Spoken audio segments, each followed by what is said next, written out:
నిజంగా మీకు తప్పు చేయలేదు, మీరు చాలా మంచి వాళ్ళు, మీలో నిజాయితీ ఉంది, మీరు కూడా ముందుకొచ్చి ఓపెన్ గా ఒక హౌస్ కమిటీ శాసనసభ సంఘాన్ని కాన్స్టిట్యూట్ చేయండి, లేదా ఒక సిట్టింగ్ జడ్జి చేత విచారణ జరిపించండి.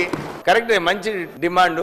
లాస్ట్ 10 years నుంచి ఈ రాష్ట్రంలో ఏమేమి ఇల్లీగల్ శాండ్, ఇసుక దందా, మన మైనింగ్ లో అన్నిట్లో కూడా డెఫినెట్లీ ఎంక్వైరీ చేసి అందరిపైన కఠినమైన చర్యలు తీసుకున్నాం. రాఘవ కన్స్ట్రక్షన్ మీద మీరు అక్కస్తో మాట్లాడుతున్నది రాజకీయం చేసేటువంటి ప్రయత్నం తప్ప మరొకటి కాదు. రక్షకులు 10 ఏళ్ళు భక్షకులు అయితే కదా అధ్యక్ష, వాళ్ళు అక్కడ కూర్చోబెట్టి మమ్మల్ని ఇక్కడ కూర్చోబెట్టారు.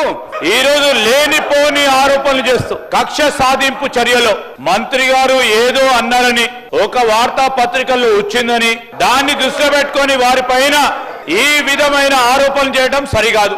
వారికి సంబంధించినటువంటి వ్యక్తులకు ఒక చిన్న మైనింగ్ దాంట్లో ఇబ్బంది అయింది. ఆ మైనింగ్ ఇబ్బంది అయింది కాబట్టి మేము కూడా టార్గెట్ చేసి దీన్ని మైనింగ్ సంబంధించిన విషయంలో ఒక పెద్ద కంపెనీ పేరు పెద్ద వ్యక్తులు ఇన్వాల్వ్మెంట్ చేస్తే ఏదో వస్తా అనుకుంటే తప్ప అధ్యక్ష. ఇంటెన్షన్ గా అందరికి అర్థమవుతుంది ఏంటంటే కావాలని టార్గెట్ చేసి చేసే ప్రయత్నం సరైనది కాదు అధ్యక్ష.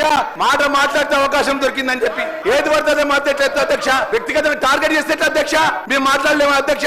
హరీష్ రావు గారు ట్విట్టర్ చేసే విషయం ఉంటే అవతల వచ్చి మాట ఎట్లా మాట్లాడుతున్నారు అధ్యక్ష? వ్యక్తిగతంగా పేరు తీసుకొని మంత్రి పేరు తీసుకొని కావాలని పదే పదే పొంగులేటి గారి పేరు తీయడం అనేది కరెక్ట్ కాదు సార్ అధ్యక్ష. అది ఖచ్చితంగా విత్డ్రా చేసుకోవాలి. ఎందుకు అంత ఆవేశంగా మా సహచర మంత్రుల పేరు తీసి ప్రత్యేకంగా టార్గెట్ చేయాలి సార్? అది ఇది కరెక్ట్ కాదు. మీరు అడ్డగోలుగా గౌరవ మంత్రి పేరు తీసుకొని అడ్డగోలు మాట్లాడతారు. మీరు ఎట్లా మాట్లాడతారు? మీరు ఏంటండి ఇది?